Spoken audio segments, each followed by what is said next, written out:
మాట్లాడారు కదా. చంద్రబాబు నాయుడు గారు ఏ వయసులో ఉన్నా కానీ ఏ విధంగా ప్రజల మధ్యనే ఉంటున్నారో చూడండి. విజయ్ కిరణ్ గారు లోకేష్ బాబు పాదయాత్ర ఎప్పుడు స్టార్ట్ చేస్తున్నారు? ఇప్పుడు లోకేష్ గారండి దేనికండి? అధికారంలో ఉన్నారు కదా, ఇప్పుడు అధికారం లేడు కదా, ఇప్పుడు రేపు చేస్తాడు. ఆగండి సార్, మీరు ఆగండి. మేము అనునిత్యం ప్రజలతోనే ఉన్నాం. అధికారంలో ఉన్నప్పుడు ప్రజలతో ఉన్నాం. అదే సార్, మీరు ఏమన్నారు అంతకు ముందు ఆయన పాదయాత్రలో జగన్మోహన్ రెడ్డి గారు ఉన్నారు, ఇప్పుడు అధికారం పోయిన తర్వాత పాదయాత్ర. ఎవరైనా అధికారం పోయాకే పాదయాత్ర చేస్తున్నారు. మీకు ఇచ్చిన బాధ్యతలు నెరవేర్చడాకే టైం సరిపోద్ది. అధికారంలో ఉన్నప్పుడు ఎవరు పాదయాత్ర చేస్తారు విజయ్ కిరణ్ గారు? నేను పాదయాత్ర చేయమని చెప్పట్లా. అధికారంలో ఉన్నప్పుడు ముఖ్యమంత్రిగా ఉన్నప్పుడు ప్రజల వద్దకు వెళ్ళారా? ప్రజల సంగతి దేవుడు ఎరగండి. మీ 151 మంది ఎమ్మెల్యేల్లో కనీసం 70% ఎమ్మెల్యే అయినాక దర్శనం లేదు అసెంబ్లీలో తప్ప. మీకు ఓట్లేసి ప్రజలకి ఇప్పుడు రాజశేఖర రెడ్డి మీకు ఆదర్శం కదా. రాజశేఖర రెడ్డి గారు ముఖ్యమంత్రిగా ఉన్నప్పుడు పొద్దున్నే ప్రజలకి ప్రజా దర్బార్ నిర్వహించేవాడు. మీరు నిర్వహించారా? మా లోకేష్ బాబు నిర్వహిస్తున్నాడు. ప్రతిరోజు ఇక్కడ ఉన్న ప్రతిరోజు కూడా ప్రజా దర్బార్ నిర్వహించి ప్రజలకు అందుబాటులో ఉంటున్నారు. తెలుగుదేశం పార్టీ ఆఫీసులో ప్రజా దర్బార్ నిర్వహించి పార్టీ కార్యకర్తలకు అండగా ఉంటున్నారు. అది కదా ప్రజల్లో ఉంటామంటే. ముఖ్యమంత్రి అయిన వెంటనే ఇంకా ప్రజల్లో కనబడ్డారు జగన్మోహన్ రెడ్డి గారు. మళ్ళీ సిద్ధం సభలు లేదా అప్పుడప్పుడు సంవత్సరానికి 1-2 డ్వాక్రా మహిళలతో సభలు తప్ప ఎక్కడైనా ప్రజలతో పాటు ప్రజల కష్టాలు విన్నారా? సో ఇప్పుడు ఈ ప్రభుత్వంలో చంద్రబాబు నాయుడు గారు, లోకేష్ గారు ప్రజల కష్టాలు వింటా ఉన్నారు, వాటిని తీరుస్తా ఉన్నారు. చివరిగా చెప్పండి, జగన్మోహన్ రెడ్డి గారు ఇప్పుడు పాదయాత్ర స్టార్ట్ చేస్తే మళ్ళీ అధికారంలోకి రాలేరు అంటారా? ఇప్పటికి స్టార్ట్ చేస్తున్నారు. ఆయన చెప్పారు నిన్న. పాదయాత్ర చేసినా, మోకాళ్ళు దండయాత్ర చేసినా లేదా పొర్లు దండాల యాత్ర చేసినా ప్రజలు నమ్మరు. ఇచ్చిన అవకాశాన్ని దుర్వినియోగం చేసుకున్నారు. Right sir, right. Vijay Kiran గారు మీ అభిప్రాయం అర్థమైంది. ఎస్ మోహన్ రెడ్డి గారు కంక్లూడ్ చేయండి సార్ ప్లీజ్. అక్షర్ సత్యం గారు మాట్లాడుతూ జగన్మోహన్ రెడ్డి గారు వాళ్ళ నాన్న ముఖ్యమంత్రి అయితే సంపాదించుకున్నారు, ఇది పొట్టొచ్చం మంచి పద్ధతి కాదు, కొంచెం మార్చుకుంటే బాగుంటుంది. ఎందుకంటే వాళ్ళ నాన్న ముఖ్యమంత్రి అయినప్పుడు వాళ్ళందరూ వాళ్ళ ఆయన కాళ్ళు పట్టుకోలే, ఢిల్లీకి పోయి వాళ్ళ కాళ్ళు పట్టుకోలే, ఆంధ్రప్రదేశ్ లో వీళ్ళ కాళ్ళు పట్టుకోలే, తెలంగాణలో వాళ్ళ కాళ్ళు పట్టుకోలే, ఎవరి కాళ్ళు పట్టుకోలే.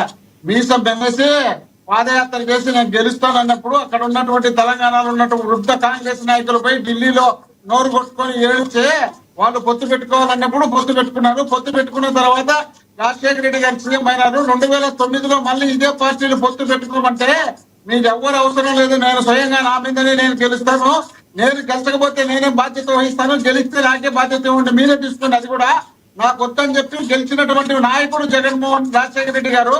కాబట్టి మేము ఎవరి కాల్లో పట్టుకునే అలవాటు రాజశేఖర రెడ్డి గారికి, జగన్మోహన్ రెడ్డి గారికి లేదు. తర్వాత జగన్మోహన్ రెడ్డి గారు 2004 నుండి 2009 వరకు ఏ ఒక్క రోజు కూడా హైదరాబాద్ మకం కూడా చూడలే. ఆయన ఎందుకు సంపాదించినాడు? సంపాదించుకునే వాళ్ళు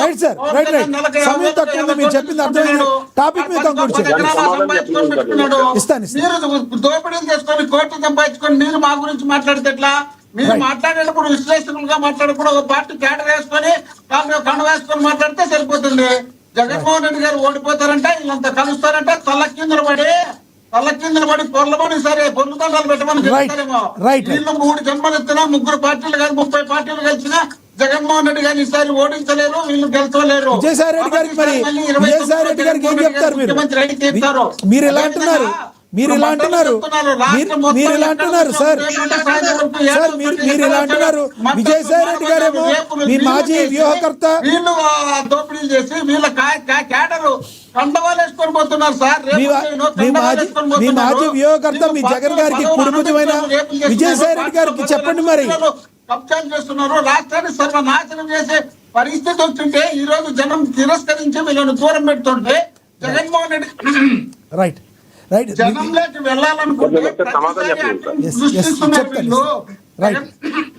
3 సంవత్సరాలు కరోనా వచ్చి ఆంధ్రప్రదేశ్ మకం చూడనటువంటి విజయసాయి రెడ్డి గారు, మోహన్ రెడ్డి గారు మీరు చెప్పిన అభిప్రాయం అర్థమైంది.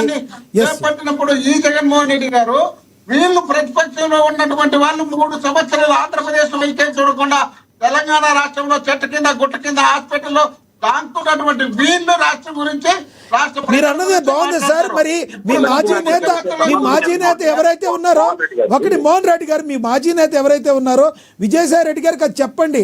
ఇట్ట బయటకు వచ్చి మాట్లాడి చెప్పడం దేనికని. మీరు విజయసాయి రెడ్డి గారిని గౌరవించుకుంటున్నారు, విజయసాయి రెడ్డి గారు మీ జగన్మోహన్ రెడ్డి గారిని గౌరవించుకుంటున్నారు, కానీ ఆయన చెప్పిన మాటలు మాత్రం వాస్తవం కాదంటున్నారు. ఆయన మా పార్టీలో లేడు, ఆయన మా పార్టీ నాయకుడు కాదు. మోహన్ రెడ్డి గారు, మాకు మోహన్ రెడ్డి గారు, సంబంధం లేదు. మోహన్ రెడ్డి గారు అక్షర సత్యం గారు ఏదో అడుగుతున్నారు చూడండి.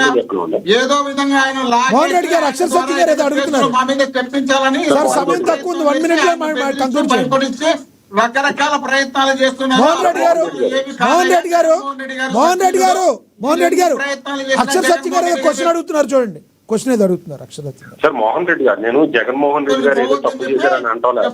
నేను అన్నది ఏంటంటే చంద్రబాబు నాయుడు గారి విజయానికి పొత్తులు ఉపయోగపడ్డాయి, అలాగే రాజశేఖర రెడ్డి గారు నాటి విజయానికి పొత్తులు ఉపయోగపడ్డాయి అన్నాను. కానీ రాజశేఖర రెడ్డి గారు ఎందుకు పొత్తు చేసుకున్నారా, కాంగ్రెస్ వాళ్ళు చేసుకున్నారని నేను అనలే. ఒక విజయానికి పొత్తులు ఉపయోగపడ్డాయి, అలాగే పవన్ కళ్యాణ్ విజయానికి కూడా పొత్తులు ఉపయోగపడ్డాయి. ఉమ్మడి రాష్ట్రంలో కొత్త పొత్తులు పెట్టుకుంటే మీసం నిలేసి రాజశేఖర రెడ్డి గారు సింగల్ గా గెలిచినారు. దాన్ని దృష్టిలో పెట్టుకోకుండా మీరైతే రాజశేఖర రెడ్డి గారు పొత్తులతో గెలిచినారు, జగన్మోహన్ రెడ్డి గారు గెలిచినారు. జగన్మోహన్ రెడ్డి గారు పొత్తులు వస్తామన్నా కూడా మీ ఖర్చు కూడా నాకు వద్దని చెప్పినారు. జగన్మోహన్ రెడ్డి గారు పొత్తులు పెట్టుకుని ఆయన కాలు చుట్టూ ఆయన పట్టించుకోలే. వీళ్ళ మధ్య ఢిల్లీలో పోయి అక్కను అల్లిని తల్లిని చివరిగా మీరేం చెప్తారు?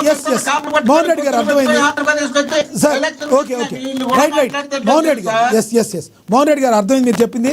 అక్షర సత్యం గారు 30 seconds మీరు చెప్పదలుచుకుని కంక్లూడ్ చేయండి టాపిక్ మీద. సార్ నేను అనేది చంద్రబాబు నాయుడు గారి విజయానికి పొత్తులు ఎలా ఉపయోగపడతాయి, పవన్ కళ్యాణ్ గారి విజయానికి పొత్తులు ఎలా ఉపయోగపడతాయో ఆయన అబ్జెక్ట్ చేసింది అక్కడ పొత్తుల గురించి కూడా కాదండి. మోహన్ రెడ్డి గారు అబ్జెక్ట్ చేసింది సార్. మోహన్ రెడ్డి గారు దయచేసి ఆగండి. మోహన్ రెడ్డి గారు ఆగండి. మోహన్ రెడ్డి గారు దయచేసి. అక్షర సత్యం గారు